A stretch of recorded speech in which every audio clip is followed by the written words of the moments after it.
Saudaraku, tim voli putri Jakarta Pertamina Enduro berhasil comeback dengan kemenangan atas Jakarta Electric PLN pada set ketiga di Proliga 2024.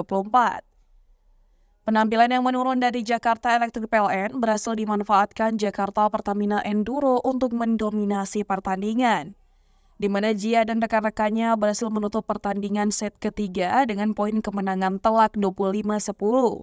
Hasil tersebut menambah keunggulan Jakarta Pertamina Enduro dengan skor 2-0 pada laging dihelat di Gor Jatidiri Semarang pada Kamis 2 Mei 2024. Pada set ketiga, Jakarta Pertamina Enduro comeback lewat poin beruntun dan memimpin pertandingan. Tim yang diperkuat Giovanna Milana berhasil mencatatkan keunggulan sementara 5-1 atas Jakarta Electric PLN. 1 poin dari Katarina Zitkova menghentikan poin beruntun dari Jakarta Pertamina Enduro dan memulai pengejaran bagi Jakarta Electric PLN. Namun Jakarta Pertamina Enduro dengan 3 pemain handalnya Hani Budiarti, Jia, dan Polina Shemanova harus menambah poin-poin keunggulan bagi tim. Jakarta Pertamina Enduro mempertahankan keunggulan mereka dengan poin 10-3.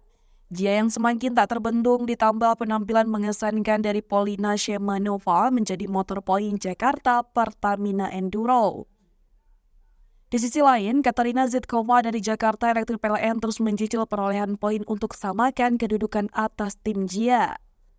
Memasuki pertengahan set ketiga, Jakarta Pertamina Enduro semakin gemilang dengan torehan poin 14-6 atas Jakarta Electric PLN. Namun Katarina Zitkova yang semakin memanas di lapangan mendulang poin demi poin beruntun dan memperkecil ketertinggalan mereka. Tetapi Polina Shemanova dari Jakarta Pertamina Enduro langsung menggantikan perolehan poin beruntun tersebut dan menambah pundi-pundi poin keunggulan bagi tim. Dengan keunggulan 10 poin dari Jakarta Electric PLN membuat Jia dan rekan-rekannya tampil dengan penuh percaya diri.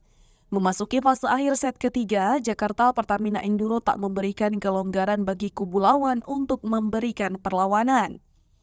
Jakarta Pertamina Enduro memimpin dengan kedudukan sementara 21-9 atas Jakarta Electric PLN. Terus menambah poin, Jia dan rekan-rekannya semakin dekat dengan kemenangan kedua mereka. Dan set kedua berhasil dituntaskan Jakarta Pertamina Enduro dengan poin akhir 25-10. Hasil tersebut menambah keunggulan Jakarta Pertamina Enduro dengan skor 2-1 atas Jakarta Electric PLN.